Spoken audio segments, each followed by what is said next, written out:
Hello and welcome to Next 2.0 on WQLN PBS NPR. Next is produced by the Public Voice Media. I am your host, Marcus Atkinson. If you want to know more about Next 2.0, you can go to Facebook and like the page. You can also follow us on Instagram at Next 2.0 Erie. There you can keep up with upcoming shows, events, and clips about what's next for our communities and our democracy. Thank you so much for tuning in. There have been some very exciting things going on here in Erie, Pennsylvania in the month of April. And so I will do something that I rarely do. We have two separate conversations on two separate topics that will be spliced into today's show. I think that both are very important. The fourth Sunday of the month is a big deal for us here at Next because there is a simulcast between 91.3 FM on the radio, and it also airs on the NPR Podcasting Network and on the WQLN Podcasting Network. And so we capture both audiences.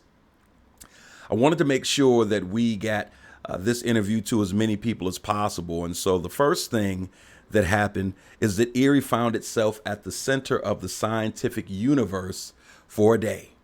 And on April 8th, we got an opportunity to see a full eclipse because of our location, one of just a handful of cities throughout this country that were able to see the solar eclipse in all of its glory. And I have to tell you, it was an impressive sight to see. There was a side of me that kind of poo-pooed it a little bit. I was thinking to myself, this would be cute for the kids. Nothing could be further from the truth. It was awe-inspiring, and I have to say I sincerely enjoyed myself. We reached out to two professors from Penn State Behrend to help unpack this event, how rare it is, and to really talk about or talk through how it played out in the city of Erie. And so to join us for that segment will be Professor Michael Rudder and Professor Tracy Ann Halme. The second segment that we will listen to today also involves Penn State Behrend, and we had a member of Ukrainian parliament right here in Erie on campus. His name is Oleksiy Honcharenko, and he joined us along with Dr. Lena Sursko-Harned from Penn State Behrend as well. And obviously he talked to the students about the struggles of Ukraine right now, the war between Ukraine and Russia. And it was a very fascinating discussion. We'll bring that to you in a minute or two. I spoke to a friend of mine when I mentioned that I had the privilege of interviewing Oleksiy, and the first thing he said was, did he say thank you for the injection of money from the United States? I'm like, okay, guy, listen, I get the economics of it all, and that is important. What's more important, there's a lot of human suffering. That $61 billion is nothing to sneeze at. Let's not lead with that. There's a lot of people dying and being misplaced and displaced.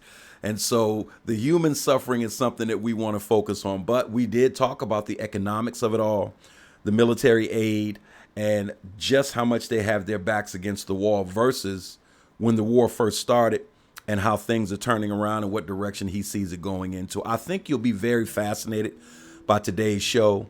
And so without further ado, I think we want to start with this Penn State Behrend interview about the full solar eclipse. Here it is.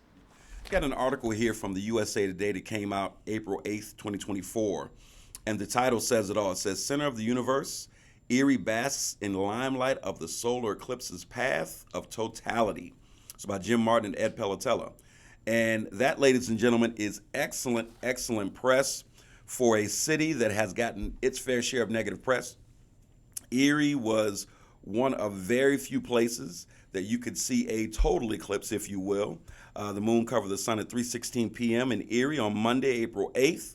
And a lot of the country was here to see it in various pockets throughout the city. And so we are here recording at the Penn State School of Science, Penn State Behrend School of Science. And joining us today to give us their professional take on this special event is Associate Director of the School of Science, Mr. Mike Rudder, and the Outreach Coordinator of the School of Science, Tracy Halme. Both of you, welcome to the show. Thank you, Marcus. Good morning. All right. And so this was a huge event. Just talk about when this landed on your radar in terms of, wow, Erie's in the pathway of this galactic event, and what your reaction was when you first found out. The total solar eclipse is very, very rare, but we see eclipses off and on all the time. And we had one here on our campus, just in our back parking lot here in 2017. And at that moment, I'm a chemist. not a physicist or an astronomer. Okay. At that moment, I had no idea how people would respond to these events. People just love and want to learn and want to bask in what turns out not to be the sunlight. And so at that time, we had a little eclipse party right here again at the School of Science at Behrend, and we were underprepared. I didn't realize as the outreach coordinator how many folks would want to see this event. So I said in 2017, you know what? We're going to do the next one right. So we've been planning since 2017, but really, really planning for the last year to have an event here on campus for this special day. So as you spoke to the students, what would you attribute that great interest in? Did people say what made them attend in great number at that time? Well, I think just the general interest, the once-in-a-lifetime opportunity to learn about astronomy and what's going on. But I think the biggest impact was after. I asked my students what they thought after the event, and it was awestruck. It was overwhelming. It was emotional. And so I'm really glad that was the takeaway from the day. Got it.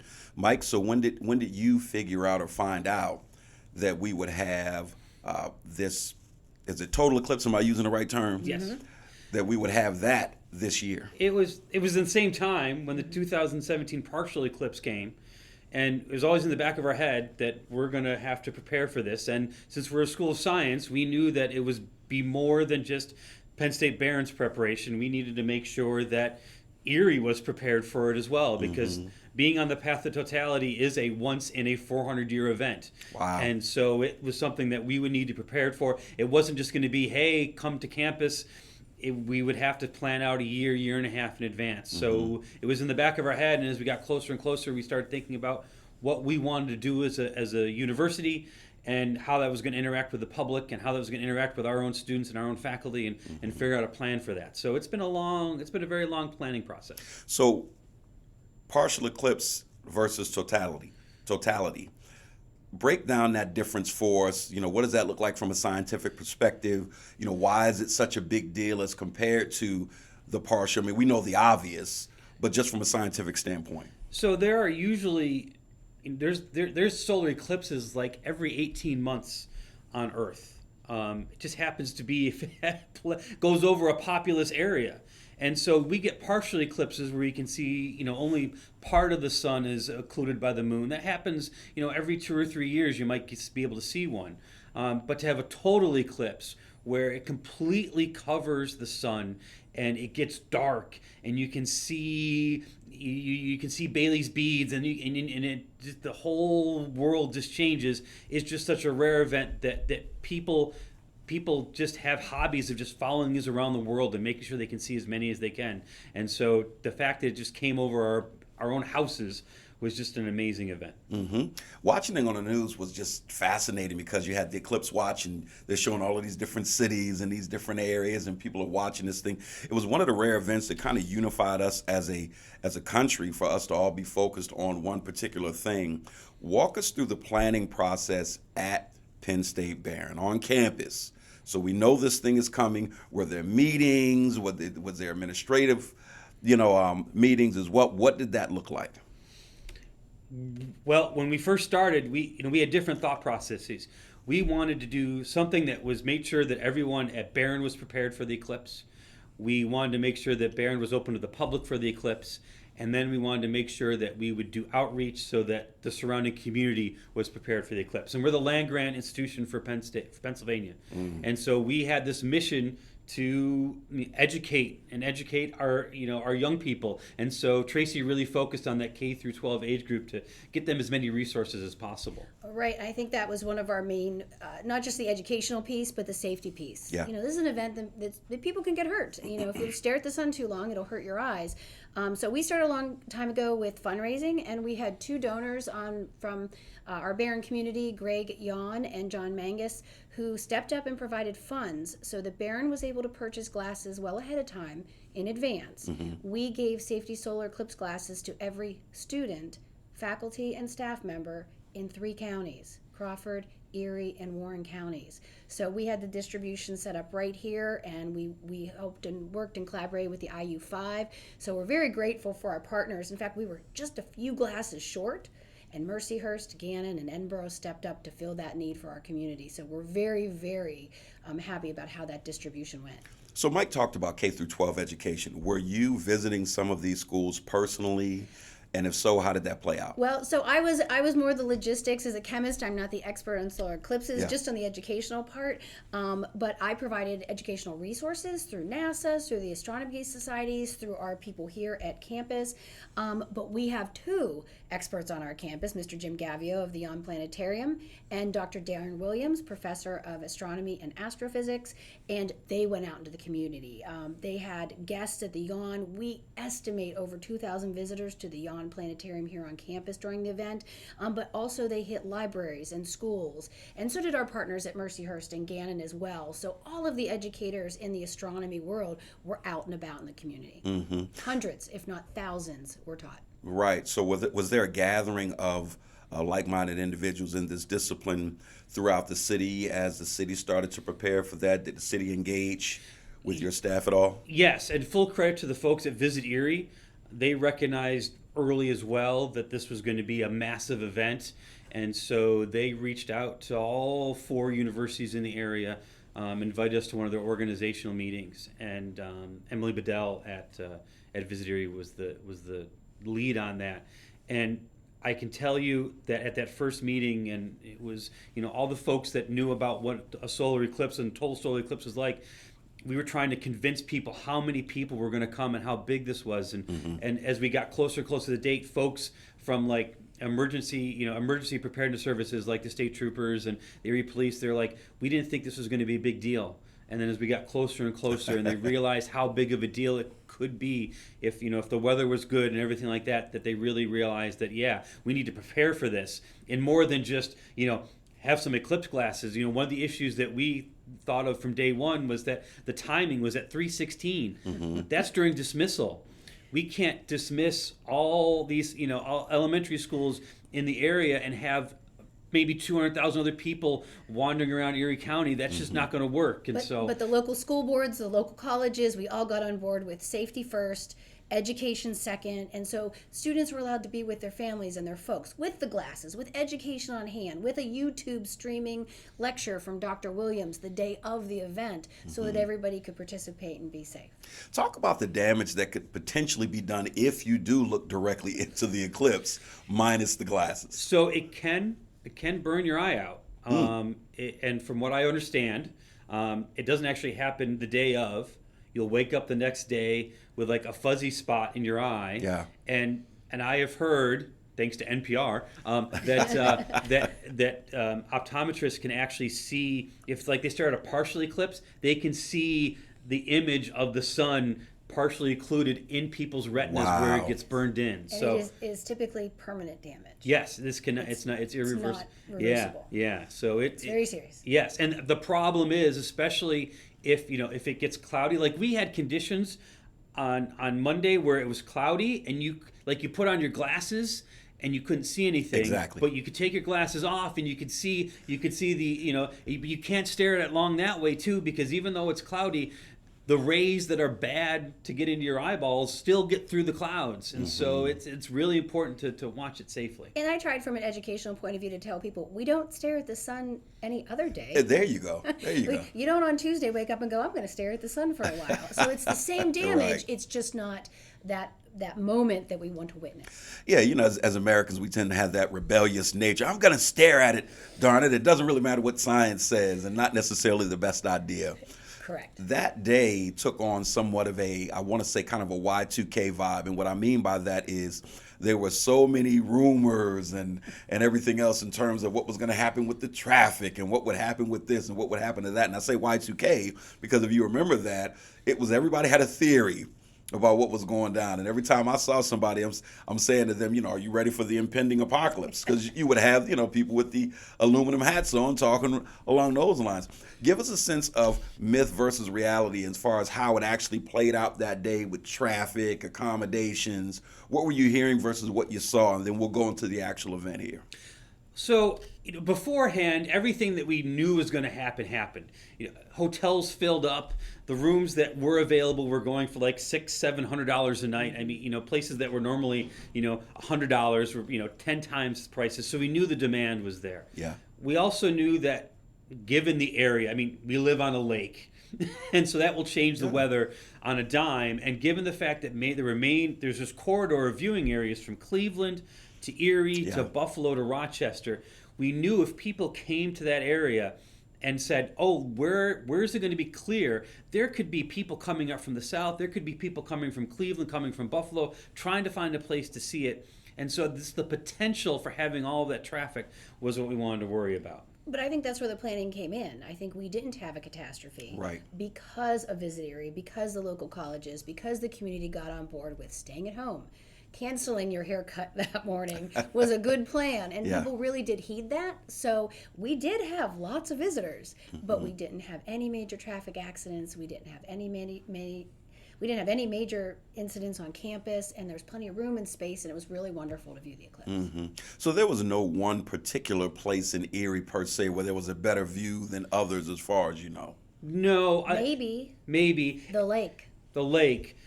Or a place where you could see the lake, because one of the effects of a total solar eclipse is that it makes the entire horizon look like a sunset or a sunrise. And so if you were on the lake, or if you were high enough up on the 90 ridge there, that you could see the lake really clear, that was a beautiful view of seeing that sunset all along the lake, which is a unique experience. I saw pictures from Lake Champlain in New York, upstate New York, where if you were on a boat in the middle of that lake, it was like a 360-degree sunset, which is a rare experience. So that might have been the one advantage. But I think from our viewing right here on campus, it was spectacular. And we were in no special spot. We were just in the middle of the soccer field, right?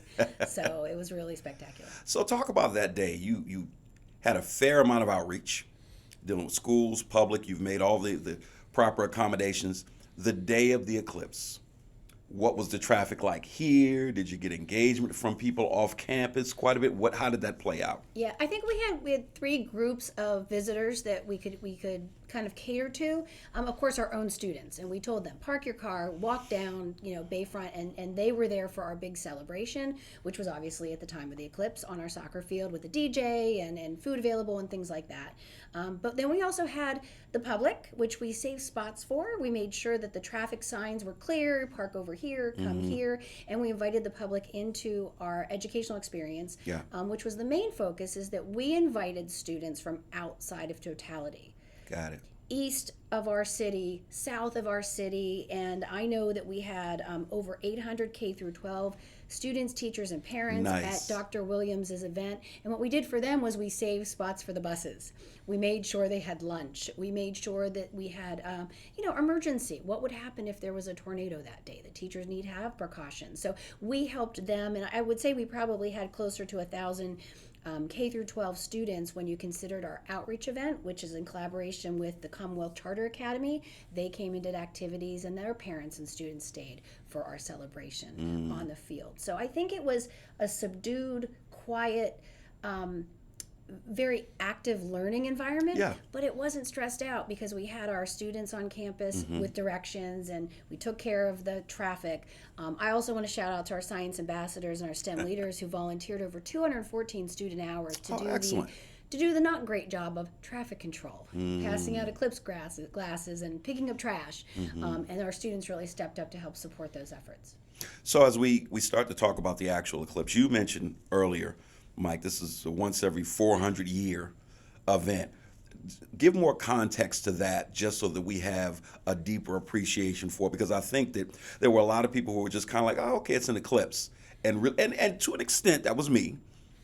As people started to really unpack the rarity of the event and what it represented, and then when people actually watched, again, myself included, it was like, wow, maybe this was the big deal that everybody talked about. But that 400-year thing, bring more context to that.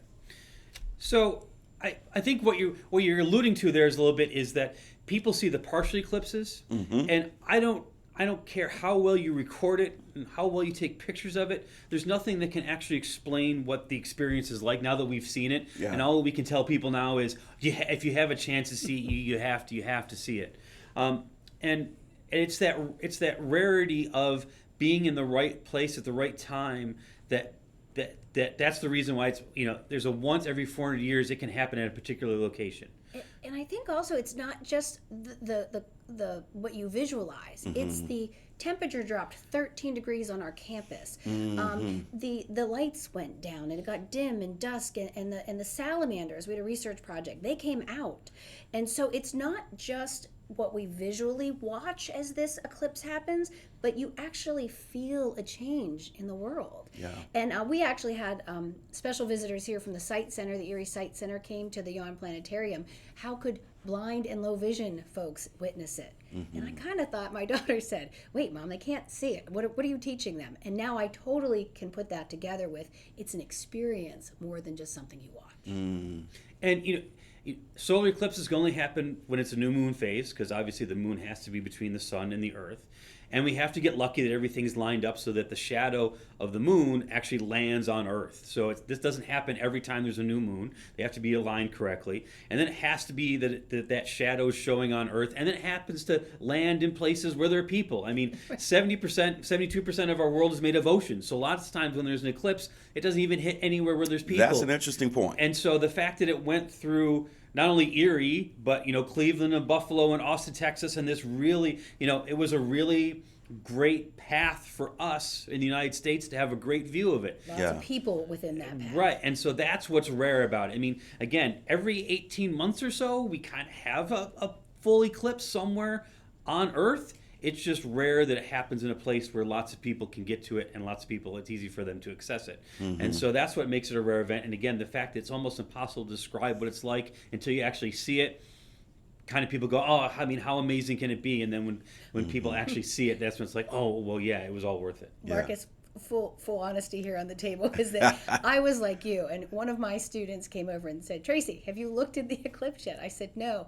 My young student said, stop what you're doing, put your glasses on and watch. And it was really a touching moment. So, I was with you. Talk a little bit about what this means for Erie. I think about, because obviously on this show we cover a lot of things happening in the city of Erie. Erie is remaking itself before our very eyes. There's a lot of newness coming about. There's a lot of groups doing different things. And I always say that when it comes to history, the tricky part about it is you never know when you're in it per se. That's one of the things I love about history. You go back through it and I always ask, did the people that were there at that time say, man, people are going to talk about this 300 years from now? Erie's making a lot of history right now in a lot of different ways. Speak to the significance of such an event for the city itself, and what we'll look back and say 50 years from now about this moment. I think the significance was that in the state of Pennsylvania, we were the only part of Pennsylvania that had totality.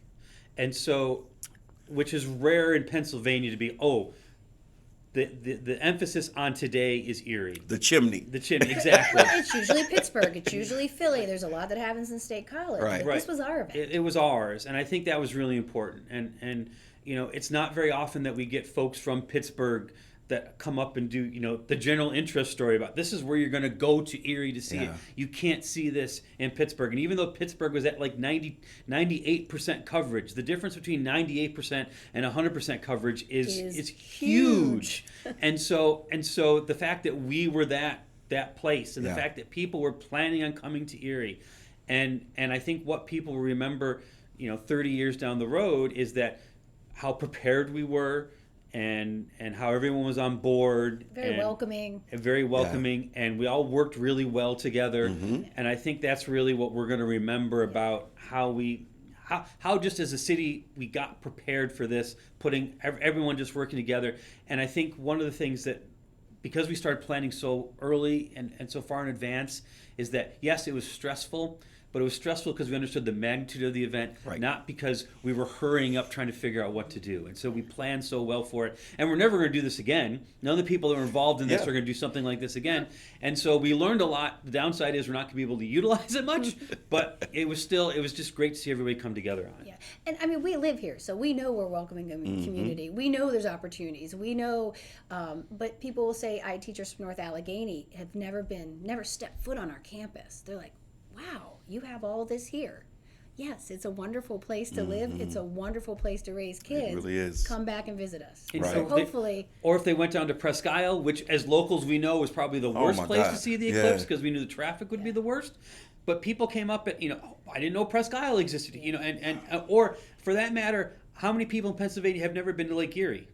Which is a great lake. I mean, it Yeah. is one of 5 Great Lakes, and I know we're spoiled that we have a body of water that most of the time you can't see across. Right. But people that aren't used to seeing that come here like, oh, I can't believe it's that big. And so I think just hopefully- bringing them in. Yeah, people remember and come back Right. and realize this is a good place. So If you're listening to this broadcast, Lake Erie, again, one of the Great Lakes, as you pointed out, Presque Isle, it really is a phenomenal location. And I've had people come, I went to college in Atlanta. I've had people visit from Atlanta. And when I drive them through Presque Isle, they're all like, wow, this is the bomb. It really is. And it's a hidden gem to some. But if you are close and if you're trying to make a trip to Niagara Falls or wherever, Erie's a great place to stop just to see the Great Lake. when I was a kid, I'm a Pittsburgh girl, so Okay. this was a vacation destination. There you go. Because you could drive in a day, you didn't have to spend a ton of money. The park is free and accessible. There you go. And it was a great. So maybe that'll come back. And I grew up in Western New York, and I was always, I was within half an hour of Lake Ontario and Lake Erie. I'm just used to living with this around me. This is what it's like. And so whenever I go somewhere and that's not near a lake, that's not near the Great Lakes, and live there, I'm like, it's just strange to be surrounded by so much land. Whereas people come here and like, oh, there's a lot of water. I'm like, well, we're used to that. Yeah, So- you get spoiled by it. Right. And then they come and they see that, and then they realize the other things that Erie can offer. And so I think that's all part of the, that's the hook. Lake Erie, Presque Isle is the hook, and once we Right. get them here, they can see some of the other things that we have to offer, and I think that's the benefit of this. Excellent. And that is a huge benefit, as you're pointing out, in terms of the draw of the eclipse. And hopefully people can see Erie for the gem that it is, Presque Isle and the lake for the gem that it is, come back. So let's talk about the actual event. So I myself am with the in-laws at the time, and I'm meeting at my sister-in-law's house, and we're all there gathered. I'm married to a teacher. My mother-in-law's a teacher. My sister-in-law's a teacher. Her aunt's a teacher. And so we got all these teachers here, and so I love to call it teacher talk. Every time we're together, there's a lot of teacher talk going on. My mother-in-law is the Eclipse police. She's a worrier, and so she's running around making sure people have their glasses on, don't look directly into the sun, and she's looking down from high to low and making sure that everyone's doing what they're supposed to do. And I'm waiting for this event. We put our cell phone on the time-lapse setting so that we could film it and watch it go down. And when this thing actually happened, you pointed earlier, it goes dark, it gets chilly, bats start coming out and flying around. It felt like the judgment of God. I'm in awe, but I'm a little nervous. Just talk about how it actually went down on campus and the reactions that you witnessed. Well, I will say that during our educational, leading up to this eclipse, part of that was the history. Because imagine that we didn't have the technology and understanding of what this event, we planned for this event. Let's think hundreds of years ago. All of a sudden, it starts getting dark at the wrong time of day. Excellent point. There's religious, inferences with this. There's a lot of hocus pocus with this. So that we were prepared was really good. So in our educational programs early on, we talked about the history of that. Yeah. But we knew it was coming, and the day of was a pretty cool event. So day of, this Tracy and I had different viewpoints on things.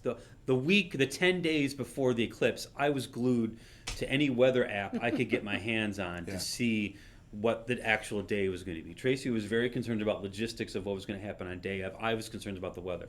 So when I got here on Monday morning and I drove in and it was raining, I was really bummed because I'm like, all this planning and we're not going to see it. And Darren Williams, who gave our talk and is a longtime professor of astronomy and astrophysics here at Behrend, had never seen a total solar eclipse. And he made the choice to stay at Behrend and talk to our students and to the people in Erie County and the surrounding areas. Educate locals Rather than him go off and think about where it might be best to see it.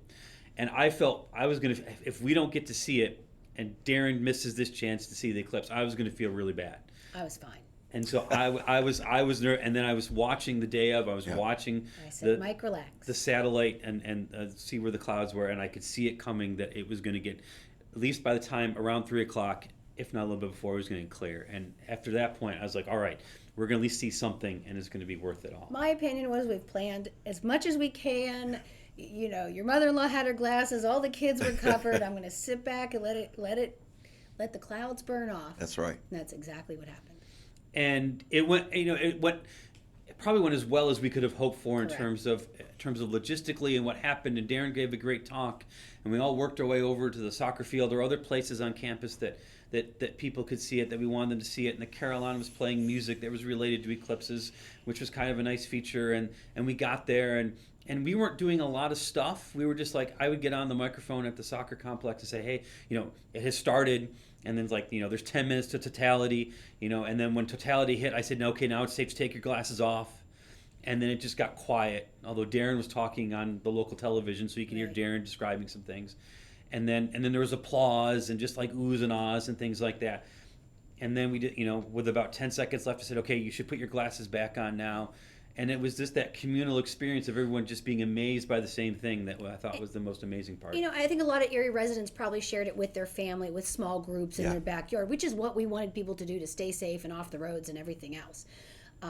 But it was really cool to experience it with our students and the general public in a group setting, in a community, because you felt it together. And that was pretty special to me. And I'm not one to, again, I wasn't real excited about the eclipse. It was just something we were going to see, right? Yeah. But afterwards, it was really special.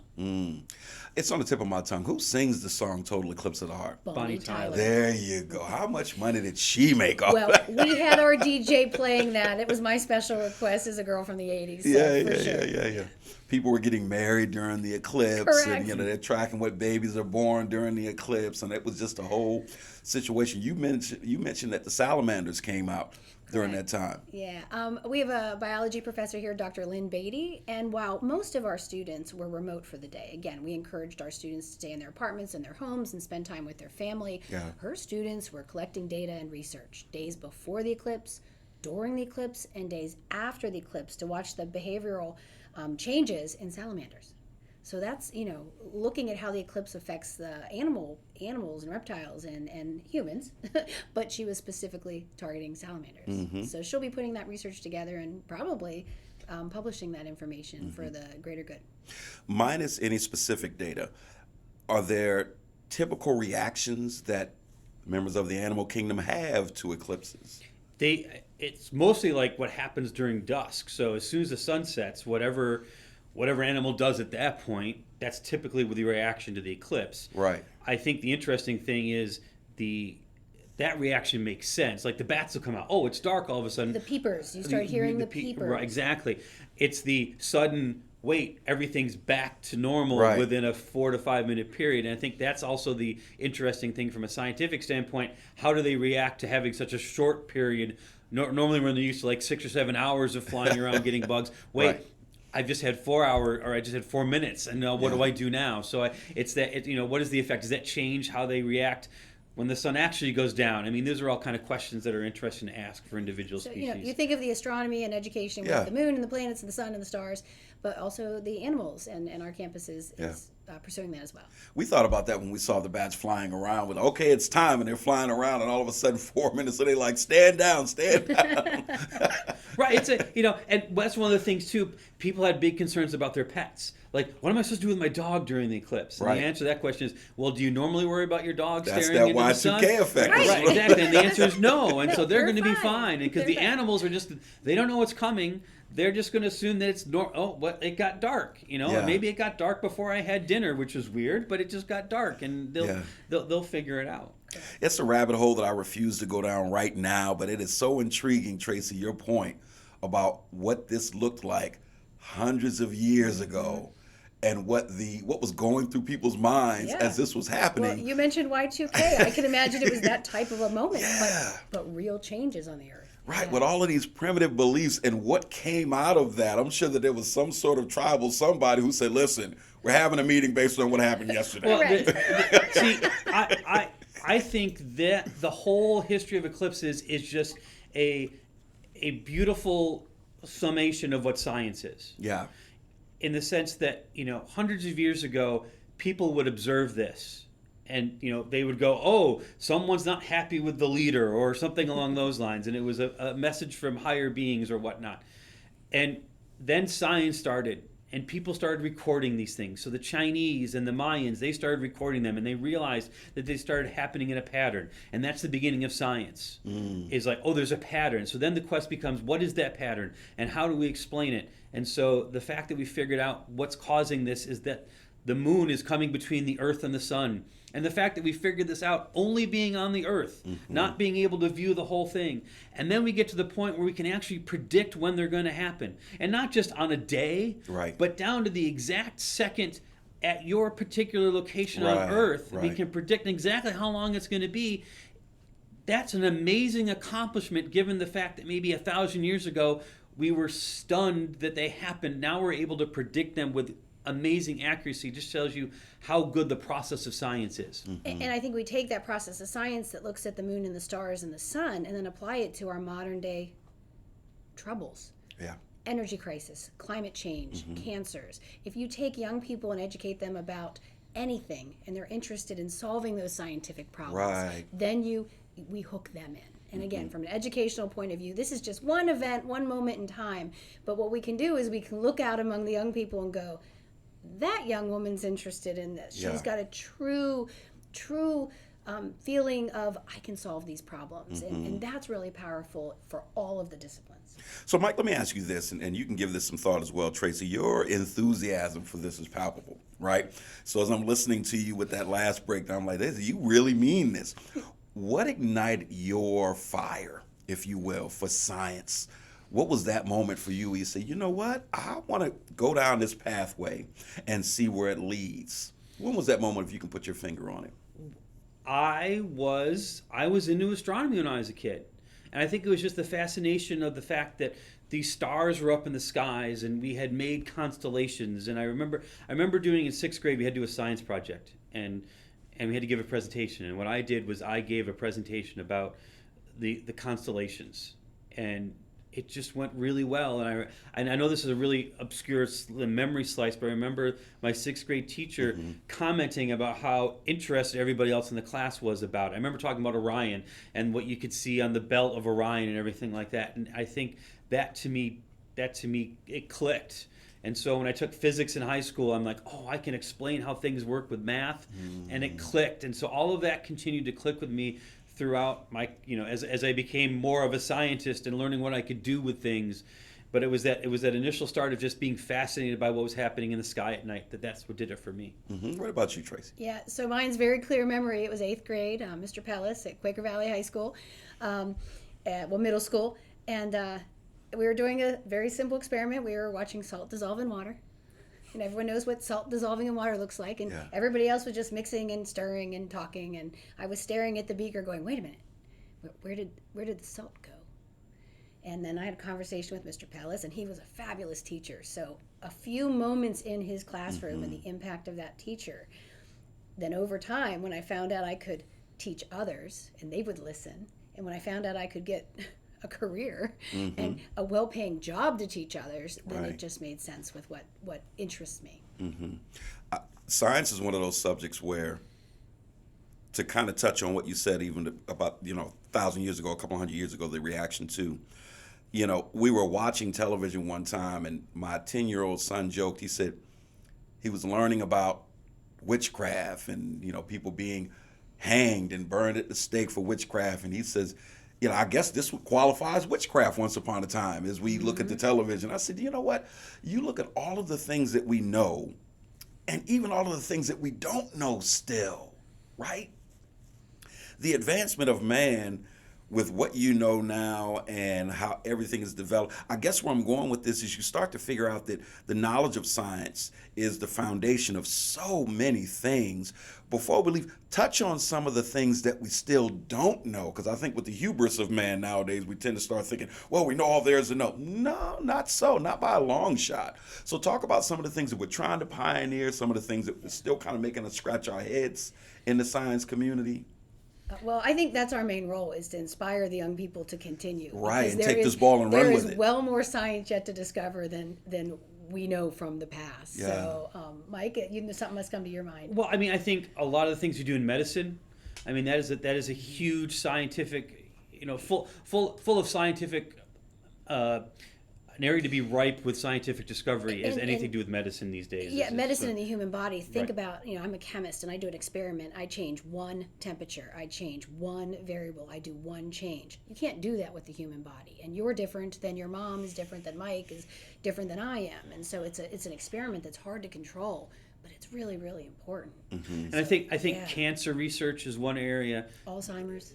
Those are things that affect all of us, and we all know someone who's had cancer, has Alzheimer's, and so the ability for us to try to make inroads on how to prevent or how to cure those things is just an area that Starting at the beginning, just with pregnancies, it's still dangerous to be a pregnant woman in our country. It's there's your body goes through a great trauma when you have a baby, and we want every mother to come out and every baby to be healthy. There's still education yet to learn there, and that's at the very beginning of life.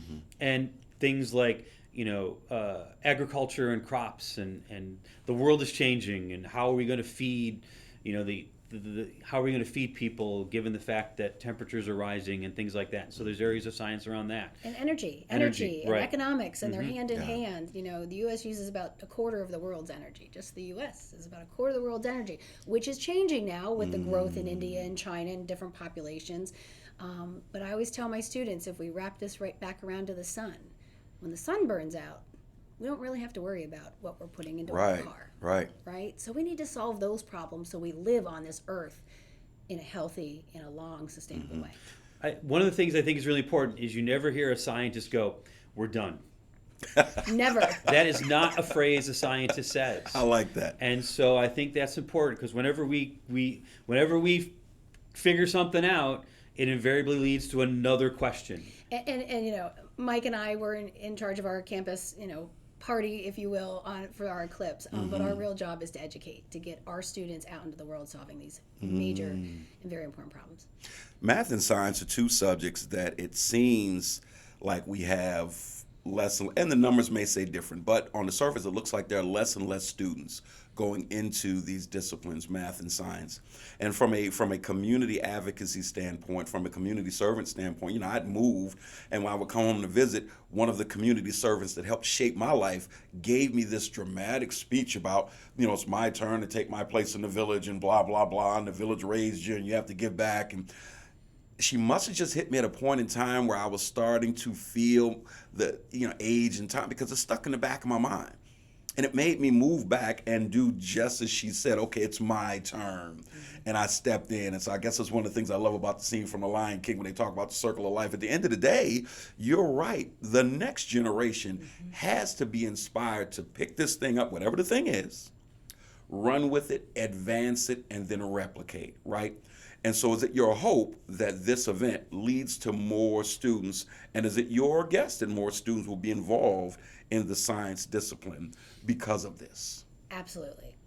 100%. This and there's many things that do this for kids. Teachers. Right. Tell There's your the family. There's the biggest thing. Your teacher talk, right? Teachers have a huge impact. If they say you're good at math, then guess what? You're good at math. Right. It's got nothing to do with whether you actually are good at math. That affirmation. Correct. Yeah. So teachers are a huge impact. Or it's just anything that happens. Like you go for a walk and you see a tree and someone tells you, you can figure out how old that tree is if you count the rings on it. And if that's what fascinates a student, then they can learn about why that works, and maybe that sends them off to be a career as a biologist or environmental science person. So I mean, there's all these little events. I don't want to bring the enthusiasm down, but science is tough and science is expensive, and so I think one way we can support young people who are interested is giving funds, and I'm talking college scholarships and tuition dollars and things to pursue physics, math, science, statistics, chemistry, biology. If we need, as a country, as a community, as a county, if we need those folks supporting us, then we're going to need to help them get there. It starts in K through 12, being safe on the soccer field with your glasses, but it ends with college degrees and people pursuing these careers. It's interesting that you say that, because I was listening to a podcast before, and it was talking about diversity on college campuses. And one of the most diverse campuses, they were saying, or who had some of the best diversity practices, was MIT. And I thought to myself, you know what, when it comes to math and science, right, knowledge is the great equalizer. You got it. Suddenly, you could care less if they're a legacy student. You can care less if they're a particular color, what particular, or kid, do you have a knack for the thing? And if so, let's figure out a way to get you here. Figure out how to get it here, Right. how to cultivate it, how to grow it. And I think I'm heavily involved in the American Chemical Society, where we have a very large K through 12 imprint. And we see in the 5th, 6th, 7th grade, students are uber excited. Yeah. And then they hit some barrier. Yeah. They hit somebody, something financial, something not affirming their desire to go on. And then there's the cliff. So I don't have the answers to how to solve that cliff, but I think it's one that the country needs to look at. And we need to expose students to lots of different things. There it is. It's not just math and chemistry and biology. That's right. Those are just building blocks. And there's so many other things that could interest them. And I think we learn a lot about that in college. And I think a lot of people change majors. It's like, oh, I didn't know I could do that with chemistry. I suddenly want to be a chemistry major now. Yeah. And it's that exposure to all the different things. And that exposure continues, even after you graduate, you find things, oh, you know what? I didn't realize that was possible, and what I know I can apply to that. So it's that constant exposure I think is important. We all know we spend more time working than we do with our family and our We do. friends. How many hours a day do you spend working? So if you don't like that work, Say it. it's a hard life. I live and die by that very notion. You want the majority of my time to go to this thing. I need to enjoy You doing have this to, thing. right? And science is something that many enjoy, not all, but many could enjoy more with that support and that acknowledgement that it's really important. And then it comes down to, can you pay the bills? And I know in our community, the answer is yes. You can get really good jobs in the scientific enterprise. This is another benefit of us having this total solar eclipse and us being at the center of the universe, if you will, for this event, whether it is out to dinner, out at families' houses, even over a beer at the bar. I've never seen so much science talk. Science talk. Right? People talking. Than I have around this eclipse. And so this has really been good for our community in a lot of ways. And to go back to what you were all saying, let's hope that it bears fruit with our next generation, so that some other group is talking about this years from now. Correct. And giving us their spin on it. Mike Rudder, Tracy Halmy, thank you so much for giving us your knowledge, wisdom, and understanding of this particular topic. And we hope to have you back another time to talk about something else. Sounds great. Thank you very All right. much. All right, I hope you enjoyed that. I enjoyed doing it. Listen, maybe it's just me. There is a chemistry between both of those professors that really, really worked for this show. If you could see them, it almost felt like a Regis and Kelly or a Regis and Kathy Lee vibe when you look at them physically and when you hear the way they play off one another. They were a little nervous about doing the interview, and it turned out to be really, really fun. I hope you learned something from that. And again, just a phenomenal opportunity for the city of Erie. And I know that so many people came away from it just really impressed by what they saw. And a lot of people were grateful that they just had an opportunity to experience it, especially seeing, as they pointed out, every 400 years or so. We'll take it. We'll take it. So now let's go into this last interview with Oleksiy and talk about the war in Ukraine and what that felt like, what that feels like for him, some of his background. And again, just very grateful to have an opportunity to sit down with someone in this position politically with all that's going on right now with Ukraine. And so without further ado, Dr. Lena Sursko-Harnett and Oleksiy Honcharenko. Exactly. You did fantastic job. Hello. All right. Welcome to the show. Thank you very much. All right. I'm gonna start with Lena. Lena, talk a little bit about how this whole event came to be and the purpose of it. Let's start there. How this came to be. This has I've been trying to get Oleksiy here for some time, and I was very, very happy that we were able to meet face to face in February at the conference at Harvard University, where I was able to tell him in person, you need to come to Erie. There's an audience there that needs to hear you. And of course, Oleksiy being Oleksiy, he jumped on that invitation, and I'm very, very grateful that he is here indeed.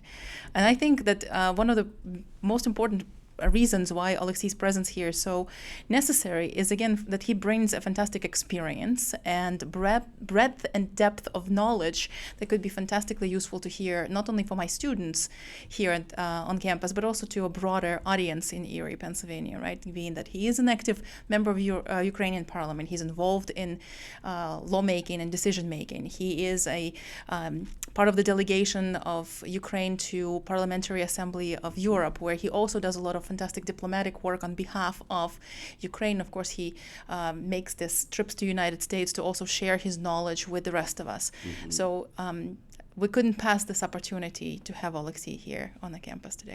All right. May I call you Oleksiy? Yeah, absolutely. So, Oleksiy, talk a little bit about your background when it comes to service. To here, community service and service to community is a very big deal. It's honorable to see people give their time, talent, and treasure to make their community, their nation better.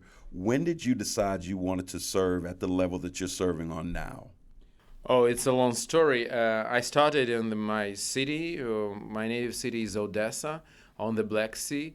The biggest city of the Black Sea, by the way, the capital of the Black Sea, very important city, by the way, the biggest agricultural harbor, one of the biggest agricultural harbors of the world. Just for your understanding, according to estimations of United Nations, 400 million people in the world are dependent from the calories from Ukrainian crops, and mostly, and like 70%, it's coming through Odessa and ports of Big Odessa. So very important, very historical city, which I'm proud of to be citizen of. And when I was young, I started my political career on the local level. I ran for city councilor and I lost. Then I ran and I won. It's the life of politician. Then I was regional councilor of Odessa region. Then I was the president of Odessa Regional Council. It's kind of like a state assembly. Sure. And then I was elected to the parliament 10 years ago. And from that time, I served Ukraine in the parliament representing my Odessa region. So one of our late congressmen here, Congressman John Lewis, was a huge civil rights icon and was always involved with political unrest, if you will. And he called himself getting into good trouble. And as I read your resume, you seem to be someone who likes to shake things up a little bit. Talk about that side of you a little bit as we go into everything that's happening right now between Ukraine and Russia. I think, politician should be where he's needed or she's needed. And it's usually the place where it's hot, in the battle. Sometimes it's battle mostly, and I wish this to all countries to be just a battle of the words. But sometimes, like 2 years ago when Russians invaded Ukraine, I've never been in military, but I couldn't do any other choice than to take weapons in my arms and go to territorial defense to protect the capital, the Kiev, city of Kiev, because I thought that it was very important for me to and to other politicians to show example that we are putting our skin in this game, we are ready to sacrifice, and that is important. And yes, all of this has consequences. Like just yesterday, I knew that Russia started a trial against me in Moscow in absentia. Yeah, and I will be probably the first Ukrainian MP who will be sentenced by Russia as a war criminal. I mean, it's crazy, absolutely. A year ago, they included me in the list of terrorists and extremists, and now they want to sentence me. Twice they tried to kill me, once to kidnap me. Those who tried to do this, they were arrested by Ukrainian Secret Service. Some of them are in prison. Some of them were exchanged by Russia for prisoners of war, Ukrainian prisoners of war. So to be life of Ukrainian politician is not boring at all. Right, and I get the sense that you aren't just a normal Ukrainian politician, and it sounds like you've got some things going on in your life when it comes to your service that makes you somewhat of a standout in this department. Dr. Lena, talk a little bit about when he landed on your radar. You wanted him to come to Erie. Obviously, you followed his work. I mentioned John Lewis. There's a long story as to how he became someone that I admired and someone whose work I followed. When did you start really following the work of Oleksiy, and when did you make your mind up, I got to get him here? Well, I've been following work of Oleksiy before the full-scale invasion. I've been following his work in the Ukrainian parliament as a member of the European Solidarity Party that supported the former president Petro Poroshenko. So that was very interesting to me to watch the dynamic between the fifth president, Oleksiy on the other hand, and some other members of his party as they presented their arguments and how they were able to sort of speak the truth to power, if it were, or challenge the power and authority of the incoming President Zelensky and his supermajority party. So as you're saying, getting in good trouble, that is something that I think describes Oleksiy to the T. Right. So his work has been on my radar for some time. And since the full-scale invasion, watching Oleksiy's diplomatic work, not only domestic work, but also diplomatic work, really had put me in mind of a person who is willing to put that skin in the game, as he said, right, quite literally, and puts Ukrainian interest ahead of so many of his own. And he's sort of exemplary, one of the exemplary politicians in Ukraine who I thought would be very useful for Americans to see as well. Can you walk us back to when this conflict started, this invasion started? Obviously, from our perspective, we're watching on the news. And it's just a horrific situation. What went through your mind, and how did you begin to mobilize as this started to unfold? First of all, I think we need to remind to people that the war started not 2 years ago, but 10 years ago. Okay. In February 2014 with the Russian attack and occupation of Crimea and part of eastern Ukraine. The full-scale invasion started 2 years ago in February of 2022. Definitely, like in 2014, it was a trouble, it was a tragedy, but it was not so existential now how it is now. When Russian tanks were moving to Kiev, and the whole world said that it will be just 2, 3, 4 days when Kiev would fail and Russians will take it. That was a moment, when I think the whole world was watching at that moment to Ukraine, to Kiev, what was happening. And that we didn't fail, and we are not failing now, and we will not fail. We will never fail. We will never give up. I can tell you this because we know what we are fighting for. We are fighting for our future, but for also future of our families, but also we are fighting for the whole free world because it's so much inside this war. Yes, this is the war of independence for Ukraine, clearly. But at the same time, this is the war for international order and law, because Russia brutally, violently destroyed all international order, violated international law. And if Russia will not be punished for this, then others will follow Russian example, because unfortunately there are other tyrants in the world, there are other autocrats, there are other tyrannies which will try to do the same. That's why, and that is like the second part. But also there is a third part, and I think that the Third World War has already started. And this is the war of autocracies and tyrannies against democracies. And it's not just Russia, it's these axis of chaos, Russia, North Korea, Iran, standing behind them China, their proxies. So it's a very wide story, very big story. I really believe this is the Third World War. And we just don't have any other option than to win in this war. Yeah. In other case, the world will become a prize for these tyrants. Mm-hmm. Dr. Lane, I want to say last time we had you on the show, you alluded to something similar where this is concerned. You talked about year one of this invasion, and a lot of people thought it would be over very quickly, and obviously it wasn't. Year one had somewhat of a lot of media is calling it kind of a David versus Goliath feel to it. And Ukraine not just held their own, but kind of had Russia on their heels a little bit. It seems to have gone a different direction over time. I know there was a huge aid package just signed into law from the United States. I want to say it was $60 billion. Mm-hmm. And the issue right now is how quickly can you get your hands on that, because the need is so great. There's been strikes on your electrical grids, I want to say. All of these things happening. Give us your take on just kind of the state of things. We can read that this aid is really, really needed right now, but you can give us a firsthand narrative. Just how badly is this needed, and what does it look like if it's delayed? First of all, I just want to thank you, all those who are listening to us, U.S. Congress and U.S. President, for this decision to support Ukraine and for this bill. It's fascinating. It's very important. We really were very much concerned about the long debates which were around, that finally they finished and finally there is a decision. One thing which I should tell you, because some people do not realize this, as I see, that from these $61 billion, just $8 billion will go to Ukraine itself as a loan. Everything else, it's first of all military support, all $50 billion.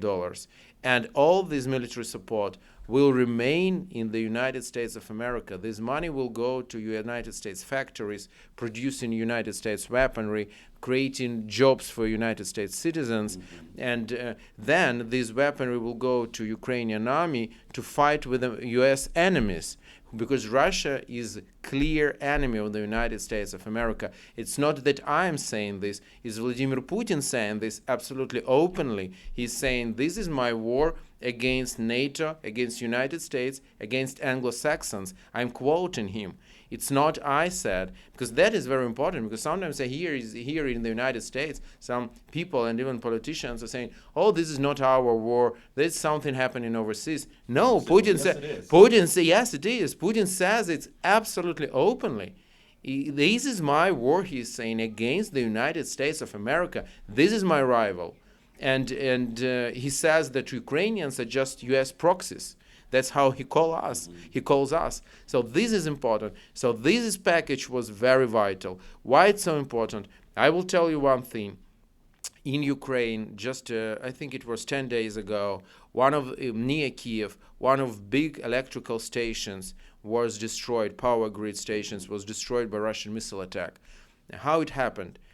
Russia attacked it with a barrage of missiles. Our air defense, provided by the United States, which we are thankful for, but the ammunition was almost finished. And we just had 7 missiles, and we used all of them, and we intercepted 7 Russian missiles. But Russia barraged 11.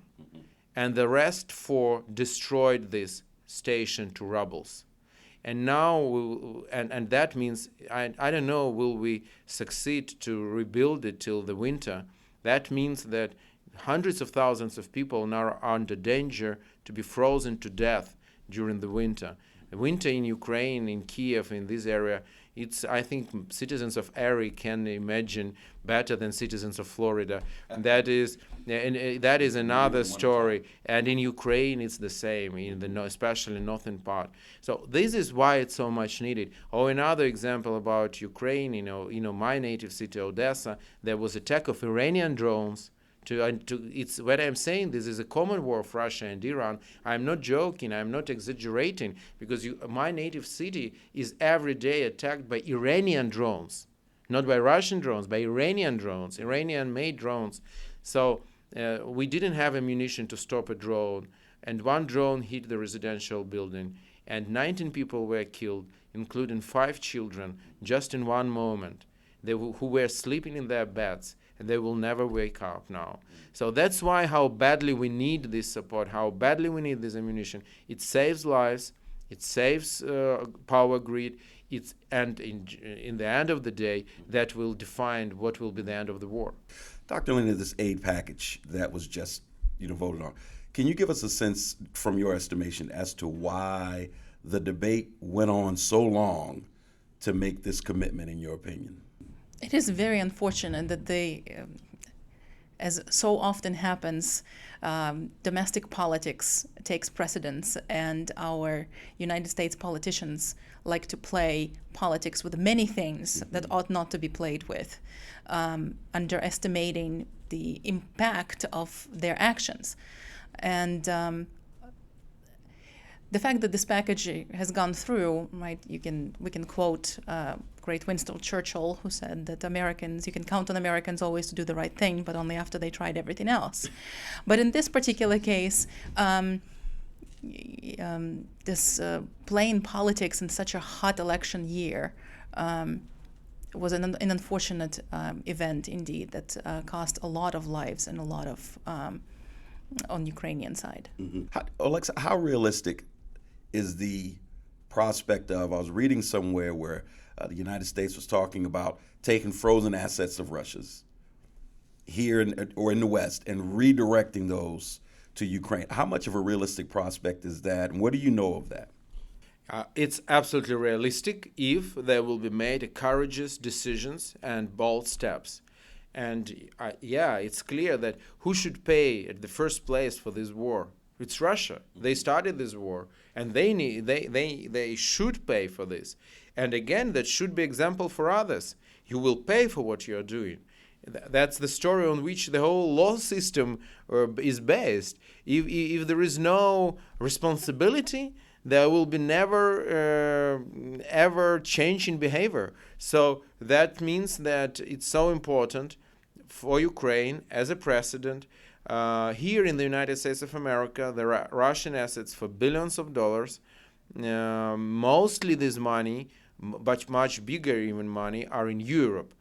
So that's why I really want to thank U.S. Congress for adopting this law on confiscating of Russian frozen assets. I hope that the president will use this law to actually do this, because it will not only give Ukraine billions of dollars now to fight, then to rebuild, but also this will show example how other countries should act. First of all, European countries, because there we're speaking about hundreds of billions of dollars which are frozen.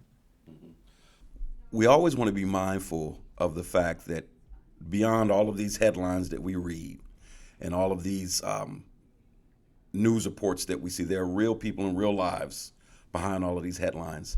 You know, as we start to close, give the listener a sense for the fallout on the spirit and the emotional psyche, the fallout on the people of Ukraine. What are you seeing and hearing from the people, especially as we read some of the accounts about all the people that are displaced, the effect on the children, the mental health of the children? How is this affecting the soul of the Ukrainian people? Oh yeah, that's a very good question. I will give you my personal example. I have two sons, and a smaller boy, he is now 5. A year ago, he was 4. And I was with him on the playground in Odessa. My family lives in Odessa, in Ukraine. And we were just, it was a weekend, so I was with my kid there. And then explosions started in the city. And my 4-year-old boy said to me, "Oh, Daddy, don't worry, this is ours." So in his 4 years, he understands the difference when it is air defense working or when the missiles are coming. That says a lot. I think this says a lot. And I wish all those who are listening to us that their kids would never know this. And for him, like, the most scary thing that for him is so natural. So he was not even scared. So it's like a normal life for him. But what is the world in which kids should live such life? Yeah. Dr. Lena, talk a little bit about the audience that our speaker will be speaking to tonight. What do you hope to accomplish? Just give us kind of an overview of that before we close. Yes, of course. I'm hoping to see a lot of students. We're lucky enough that this is the last week of the semester, but they're still here.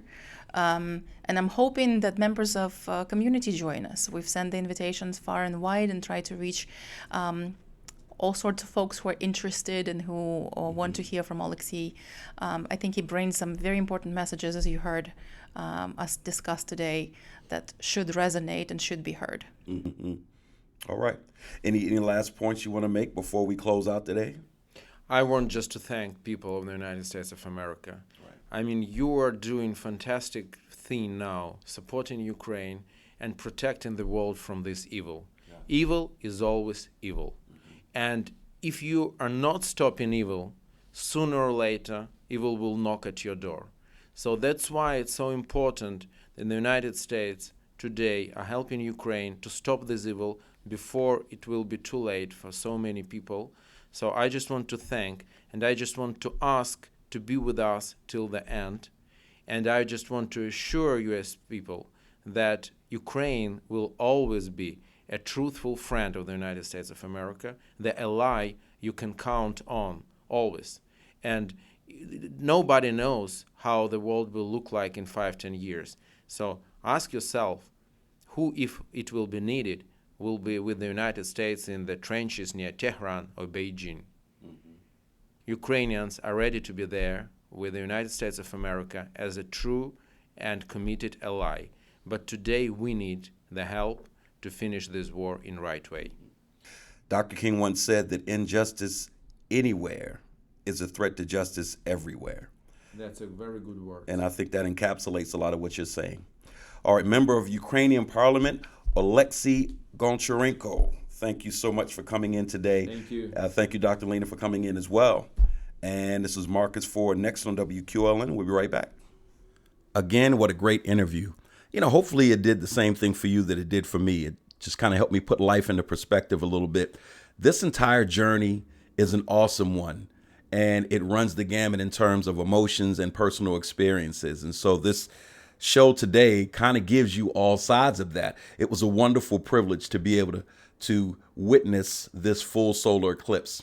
And at the same time, the second part of the interview reminded us that there are so many things going on in the world that we need to be mindful, even though we're slowing down to live in the moment for these wonderful occasions. And so you take it as it comes, but I thought both were necessary. And again, I hope you enjoyed both and got something out of both of them.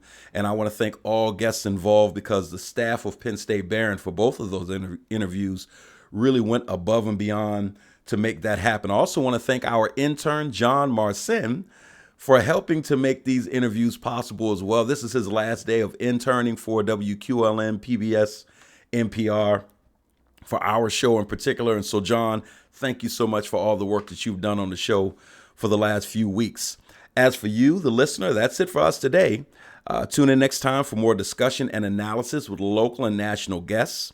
Remember that Next 2.0 streams on Fridays on all major podcast platforms and on the fourth Sunday of the month at 4 p.m. on WQLN, PBS, NPR, which is 91.3 FM. There's a new feature. If you want to leave a message, comment, or suggestion for the show, you can call the Next hotline at 814-240-8816. That is 814-240-8816. There you can just, whatever you want to say. I enjoyed the show. I hated the show. Why'd you ask them this? You should have asked them that. Whatever the situation is, put it out there. We want to hear from you. I'm Marcus Atkinson. Come and join us again so that you can hear about what's next for our communities and our democracy. Peace.